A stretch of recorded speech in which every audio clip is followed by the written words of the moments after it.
H.G. Wells, who wrote around the turn of the 19th century and the start of the 20th, was, along with the French writer Jules Verne, one of the great pioneers of science fiction.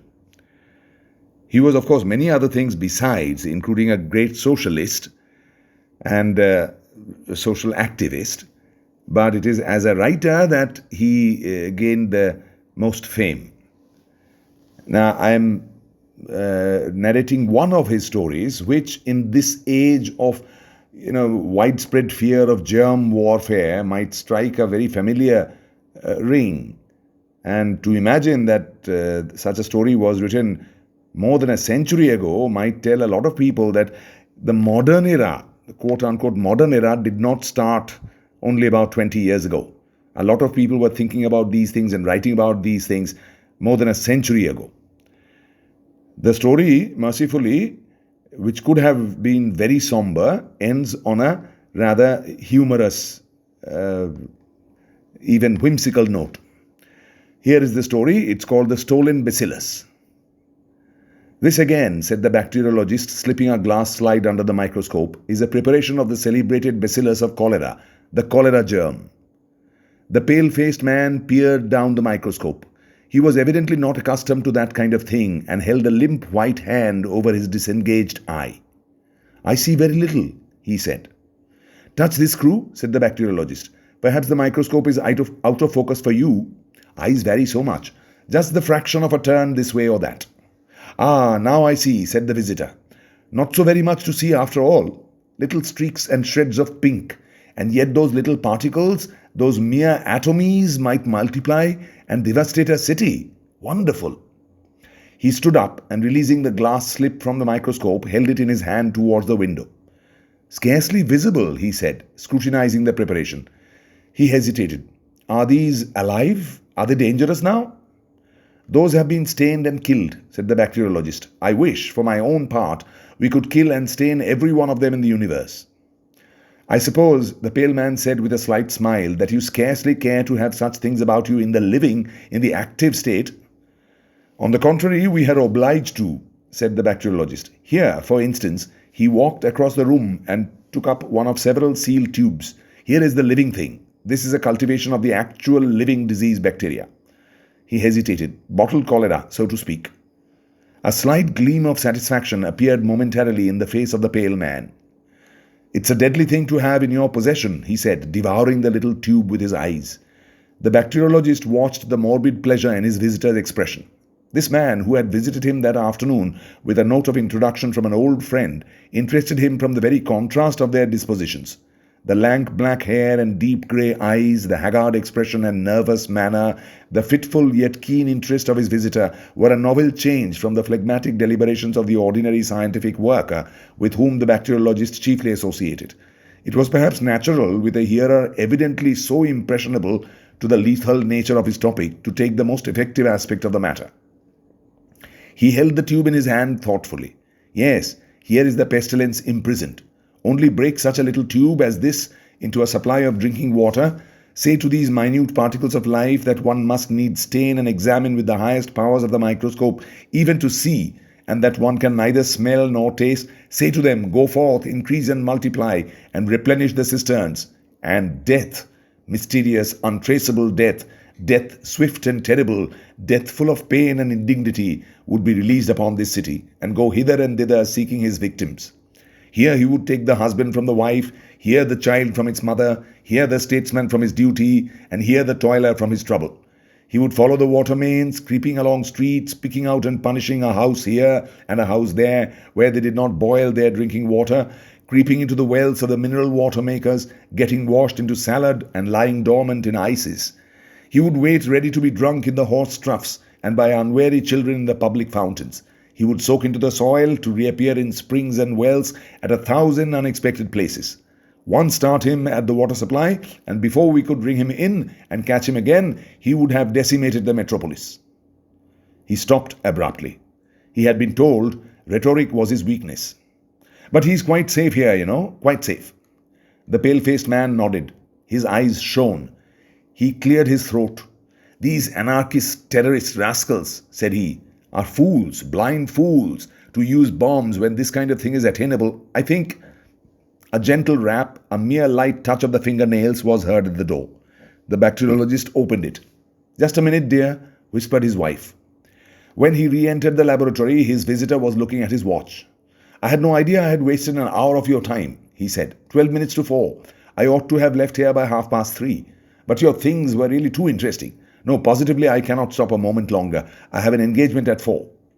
He passed out of the room, reiterating his thanks, and the bacteriologist accompanied him to the door and then returned thoughtfully along the passage to his laboratory. He was musing on the ethnology of his visitor. Certainly the man was not a Teutonic type, nor a common Latin one. A morbid product, anyhow, I'm afraid, said the bacteriologist to himself. How he gloated on those cultivations of disease germs. A disturbing thought struck him. He turned to the bench by the vapor bath and then very quickly to his writing table. Then he felt hastily in his pockets and then rushed to the door. "I may have put it down on the hall table," he said. "Minnie!" he shouted hoarsely in the hall. "Yes, dear," came a remote voice. "Had I anything in my hand when I spoke to you, dear, just now?" Pause.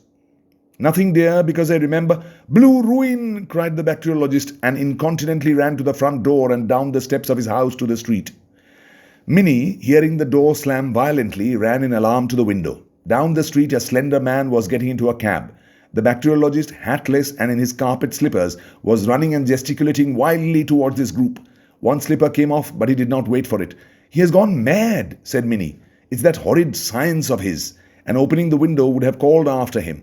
The slender man, suddenly glancing round, seemed struck with the same idea of mental disorder. He pointed hastily to the bacteriologist, said something to the cabman, the apron of the cab slammed, the whip swished, the horse's feet clattered, and in a moment cab and bacteriologist, hotly in pursuit, had receded up the vista of the roadway and disappeared round the corner. Minnie remained straining out of the window for a minute. Then she drew her head back into the room again. She was dumbfounded.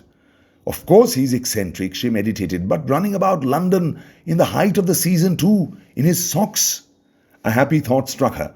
She hastily put her bonnet on, seized his shoes, went into the hall, took down his hat and light overcoat from the pegs, emerged upon the doorstep, and hailed a cab that opportunely crawled by. "Drive me up the road and round Havelock Crescent, and see if we can find a gentleman running about in a velveteen coat and no hat." "Velveteen coat, ma'am, and no hat." "Very good, ma'am." And the cabman whipped up at once in the most matter-of-fact way, as if he drove to this address every day in his life. Some few minutes later, the little group of cabmen and loafers that collects round the cabmen's shelter at Haverstock Hill were startled by the passing of a cab with a ginger-coloured screw of a horse driven furiously. They were silent as it went by, and then as it receded. "That's Harry Hicks. What's he got?" said the stout gentleman known as Old Tootles. "He's a-using his whip, he is, to rights," said the ostler boy. "Hullo," said poor old Tommy Bales. "Here's another blooming lunatic. Blowed if there ain't." "It's old George," said Old Tootles, "and he's driving a lunatic, as you say. Ain't he a-clawing out of the cab? Wonder if he's after Harry Hicks?" The group round the cabman's shelter became animated. There was a chorus. "Go it, George! It's a race! You'll catch him! Whip up!" "She's a goer, she is," said the ostler boy. "Strike me giddy!" cried Old Tootles. "Here, I am going to begin in a minute. Here's another coming. If all the kebs in Hampstead ain't gone mad this morning." "It's a female this time," said the ostler boy.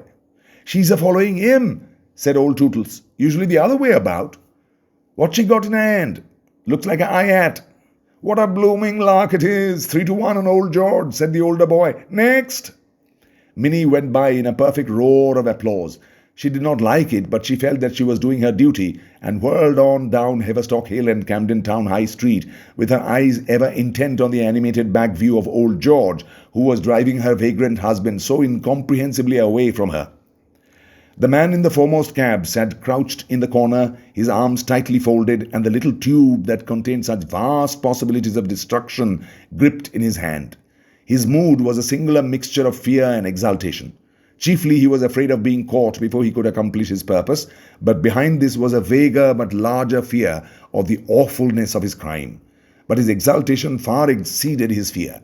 No anarchist before him had ever approached this conception of his. Ravachol, Vaillant, all those distinguished persons whose fame he had envied, dwindled into insignificance beside him. He had only to make sure of the water supply and break the little tube into a reservoir. How brilliantly he had planned it, forged the letter of introduction and got into the laboratory, and how brilliantly he had seized his opportunity. The world should hear of him at last. All those people who had sneered at him, neglected him, preferred other people to him, found his company undesirable, should consider him at last. Death, death, death. They had always treated him as a man of no importance. All the world had been in a conspiracy to keep him under. He would teach them yet what it is to isolate a man. What was this familiar street? Great St. Andrew Street, of course. How fared the chase? He craned out of the cab. The bacteriologist was scarcely 50 yards behind. That was bad. He would be caught and stopped yet. He felt in his pocket for money and found half a sovereign. This he thrust up through the trap in the top of the cab into the man's face. "More!" he shouted. "If only we get away." The money was snatched out of his hand. "Right you are, sir," said the cabman, and the trap slammed and the lash lay along the glistening side of the horse. The cab swayed, and the anarchist, half standing under the trap, put the hand containing the little glass tube upon the apron to preserve his balance. He felt the brittle thing crack, and the broken half of it rang upon the floor of the cab.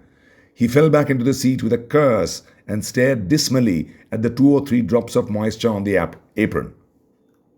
He shuddered. "Well, I suppose I shall be the first. Phew. Anyway, I shall be a martyr. That's something. But it is a filthy death nevertheless. I wonder if it hurts as much as they say." Presently a thought occurred to him. He groped between his feet. A little drop was still in the broken end of the tube, and he drank that to make sure. It was better to make sure. At any rate, he would not fail. Then it dawned upon him that there was no further need to escape the bacteriologist. In Wellington Street he told the cabman to stop and got out. He slipped on the step and his head felt queer. It was rapid stuff, this cholera poison. He waved his cabman out of existence, so to speak, and stood on the pavement with his arms folded upon his breast, awaiting the arrival of the bacteriologist. There was something tragic in his pose. The sense of imminent death gave him a certain dignity. He greeted his pursuer with a defiant laugh. "Long live anarchy! You are too late, my friend. I have drunk it. The cholera is abroad." The bacteriologist from his cab beamed curiously at him through his spectacles. "You have drunk it? An anarchist? I see now." He was about to say something more and then checked himself. A smile hung in the corner of his mouth. He opened the apron of his cab as if to descend, at which the anarchist waved him a dramatic farewell and strode off towards Waterloo Bridge, carefully jostling his infected body against as many people as possible. The bacteriologist was so preoccupied with the vision of him that he scarcely manifested the slightest surprise at the appearance of Minnie upon the pavement with his hat and shoes and overcoat. "Very good of you to bring my things," he said, and remained lost in contemplation of the receding figure of the anarchist. "You had better get in," he said, still staring.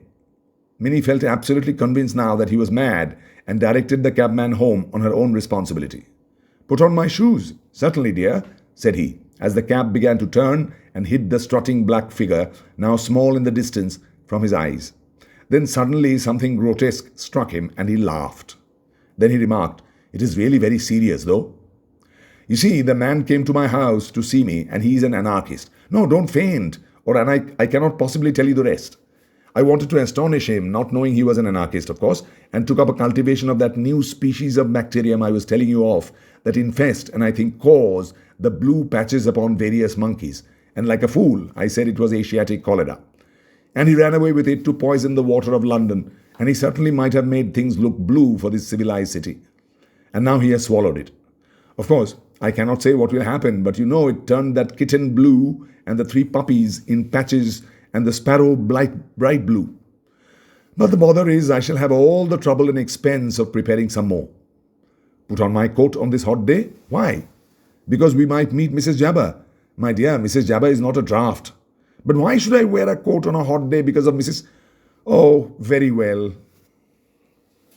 Now that, at least to me, was fun.